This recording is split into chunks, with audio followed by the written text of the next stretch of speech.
I'm a baby boomer. I was born just after the war. We've probably had the longest period of peace and prosperity globally, I would say, from that time. I've put a little bit of modest money away so I can hand something down to my family when I pass on, largely because I've never spent more money than I've earned, and I've been prudent, and I've worked moderately hard. Now, it always seems to me as a complete surprise to politicians how countries get in debt. Let me explain, because I don't think you really understand it.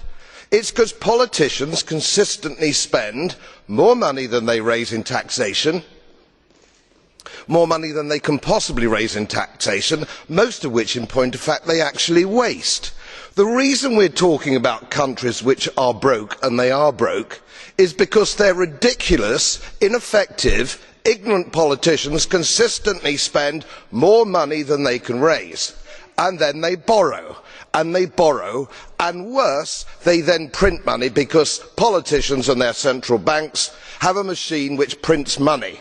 You do that as a private citizen, and it's a criminal offence. You would go to prison for doing that, and politicians and their central banks do it all the time. Let me explain to you that these countries are broke, and they are broke because of their own stupid leadership and politicians, and it is immoral to ask ordinary taxpayers of any country to pick up the tab for failed politicians and failed banks.